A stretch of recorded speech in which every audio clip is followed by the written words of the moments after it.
Commissioner Rajan Mathew. അയാളുടെ അന്വേഷണം ശരിയായ വഴിക്കാൻ നീങ്ങുന്നത്.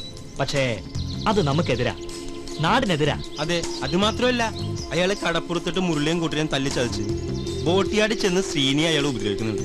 നമുക്ക് വേണ്ടി നിന്നവരെ ഇവരൊക്കെ. ഇങ്ങനെ പോയാൽ അയാളെ ഇവിടെ എത്താൻ അധികം സമയമൊന്നും വേണ്ടി വരില്ല. അതിനു മുമ്പ് അയാളെ തട്ടണം. ബൈ ദ പീപ്പിൾ ഇമ്മീഡിയറ്റായി ആക്രമിക്കാൻ സാധ്യതയുള്ള ചില വമ്പന്മാരുടെ പേരുവിവര പട്ടികയാണിത്. ഇവരെ കുറിച്ചാണ് നാം ഇനി അന്വേഷിക്കാൻ പോകുന്നത്. ഇവരിലൂടെ ബൈ ദ പീപ്പിളിലേക്ക് ഒരു ഷോർട്ട് കട്ട്. നിക്ക്, തീരുമാനിക്കാൻ വരട്ടെ. ആ മനുഷ്യൻ ആർക്കും ഒരു ദ്രോഹം ചെയ്യുന്നില്ലല്ലോ. 5 പൈസ കൈക്കൂലി വാങ്ങുന്നില്ല, കള്ളക്കേസ് എടുക്കുന്നില്ല.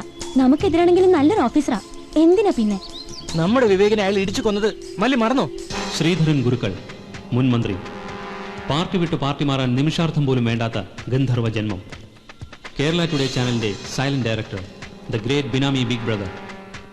സൾഫാൻ കീടനാശിനി കേസിൽ വിചാരണ നേരിടുന്ന ഗുരുക്കൾക്ക് നേരെ സ്വാഭാവികമായും ബൈ ദ പീപ്പിളിന്റെ ആയുധങ്ങൾ നീണ്ടേക്കാം. മല്ലി, നാട്ടിലെ കൊള്ളരായ്മകൾക്കെതിരെ ഇറങ്ങി തിരിച്ചു വരാൻ നമ്മൾ മുമ്പ് ഫോർ ദ പീപ്പിൾ ചെയ്യാൻ ശ്രമിച്ചത് തന്നെയാണ്. കമ്മീഷണർ രാജൻ മാത്യു ചെയ്തത് എന്താ? ഫോർ ദ പീപ്പിളിനെ പിടിച്ചു. ഇപ്പോൾ നമ്മളെ പിടിക്കാൻ ശ്രമിക്കുന്നു. ഫലത്തിൽ അയാൾ നമ്മുടെ നാടിന്റെ ശത്രുക്കൾക്കാണ് സഹായം ചെയ്യുന്നത്. അതുപോലെ തന്നെ ഏതാനും ലക്ഷം ലിറ്റർ വെള്ളം മാത്രം എടുക്കാവുന്ന ഒരു കൊച്ചു ലൈസൻസിന്റെ മറവിൽ ആയിരക്കണക്കിന് ലക്ഷം ലിറ്റർ വെള്ളം ചോർത്തി കോളയും മിനറൽ വാട്ടറും ബിയറുമാക്കി മാറ്റി ഈ നാടിനെ മരിപ്പറമ്പാക്കുന്ന multinational company agent Basha Muhammad. അയാൾ നല്ലൊരു ഓഫീസർ ആവാം, അയാൾ ചെയ്യുന്ന അയാളുടെ ഡ്യൂട്ടി ആവാം. But that doesn't make any change. കോടതി വെറുതെ വിട്ടെങ്കിലും രാജമല്ലി കേസിലെ മുഖ്യ കുറ്റവാളി എന്ന് ജനം കരുതുന്ന മുൻ MP Skaria Mannumplackal. So we are starting the countdown now. അപ്പോ നമ്മൾ തീരുമാനിക്കുന്നു.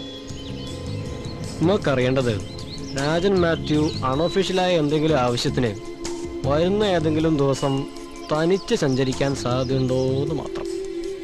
രാത്രിയോ പകലോ ഒന്നുകൂടി അറിഞ്ഞു കഴിഞ്ഞാൽ കൂടുതൽ എളുപ്പമായി. മല്ലി, നിനക്കാണത് പറ്റുക.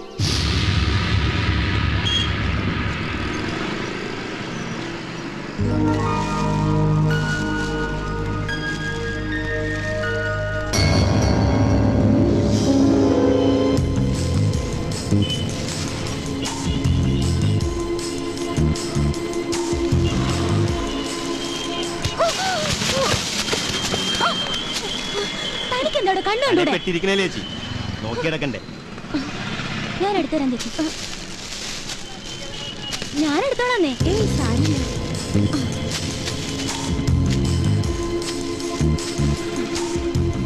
ഇതാ, കുഴപ്പമില്ല.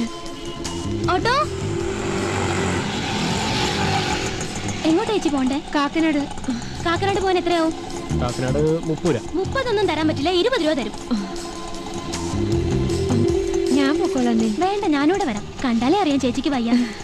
എന്താ പേര്? മല്ലി. സാർ, സൾഫാൻ കേസിൽ മുൻമന്ത്രി ശ്രീധരൻ ഗുരുക്കൾക്ക് വേണ്ടി കോടതിയിലുള്ള ആൾജാമ്യം ഒരു മിസ്റ്റർ P പരമശിവമാണ്. പാപനാശം പരമശിവൻ.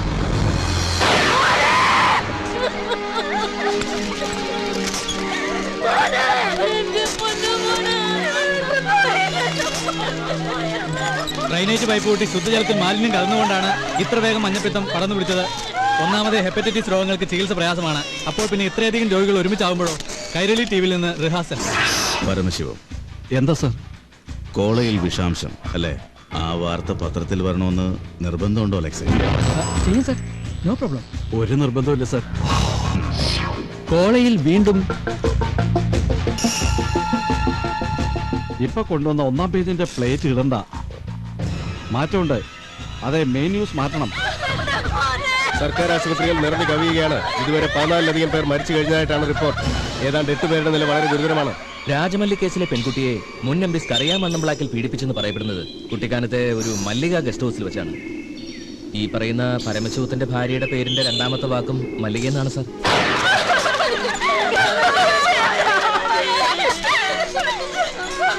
എന്താ ഇതൊക്കെ?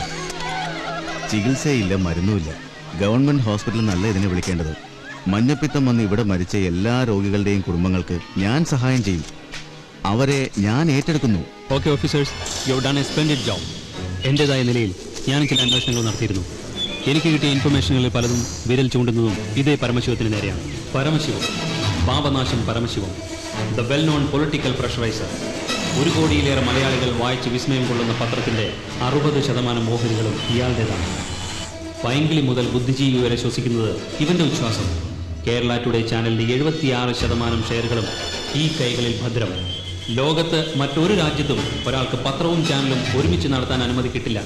നമ്മുടെ ഈ പ്രബുദ്ധ ജനാധിപത്യ ഭാരതത്തിലെ പൊളിറ്റിക്കൽ പരമശിവന്മാർക്ക് മാത്രം, അതും അതിലപ്പുറവും സ്വന്തം.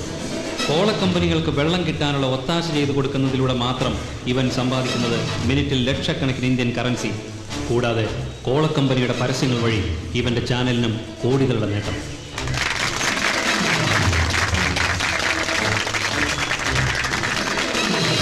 ഞാൻ ശ്രദ്ധിച്ച ഒരു പ്രത്യേക കാര്യമാണ്, ഇയാൾ പങ്കെടുത്ത മിക്ക പരിപാടികളിലും സജീവ സാന്നിധ്യമായി മറ്റൊരാൾ, ഒരു ഹരിഹരമൂർത്തി.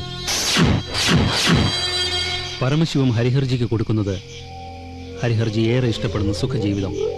മോടിയാർന്ന കാറുകൾ, ആഡംബരം നിറഞ്ഞ ഹോട്ടൽ മുറികൾ, സുഖവാസ കേന്ദ്രങ്ങളിലേക്കുള്ള സഞ്ചാരം, വിശ്വസുന്ദരികൾ.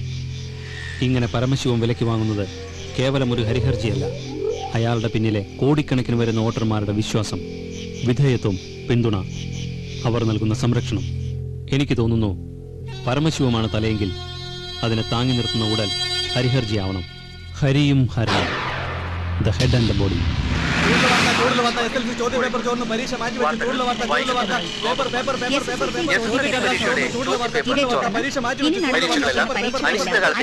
ഇതിന് മുഖ്യമന്ത്രി മറുപടി പറഞ്ഞേ മതിയാകൂ.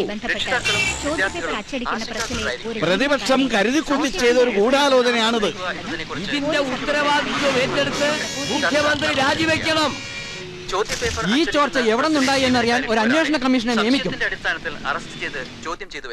പ്രസ് ജീവനക്കാരനടക്കം ചോദ്യപേപ്പർ ചോർച്ച കേസിലെ 5 പ്രതികളെ കോടതി ജാമ്യത്തിൽ വിട്ടു. ചോർച്ച ഏത് തലത്തിലാണ് നടന്നിരിക്കുക എന്നതിനെക്കുറിച്ച് മുഖ്യമന്ത്രിയും മന്ത്രിസഭാംഗങ്ങളും തമ്മിൽ ചർച്ച നടന്നുകൊണ്ടിരിക്കുകയാണ്. ഇതിനിടെ ചോദ്യപേപ്പർ അച്ചടിക്കുന്നതിൽ രഹസ്യ സ്വഭാവം പുലർത്തുന്നതിൽ സർക്കാർ വീഴ്ചയായി പ്രതിപക്ഷ നേതാവ് ആരോപിച്ചു.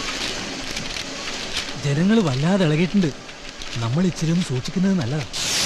എന്തോന്ന് ജനം, SSLC മുതൽ IAS വരെയുള്ളതിന്റെ ചോദ്യങ്ങൾ ഉണ്ടാക്കുന്നവരാ നമ്മളെ ചോദ്യം ചെയ്യാനുള്ള ധൈര്യം ഇവിടെ ആർക്കാ ഉള്ളേ?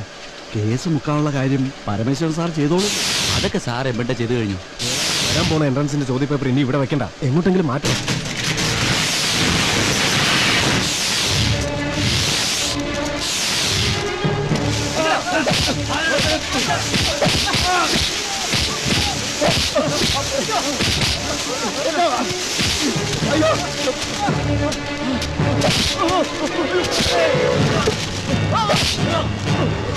അയ്യോ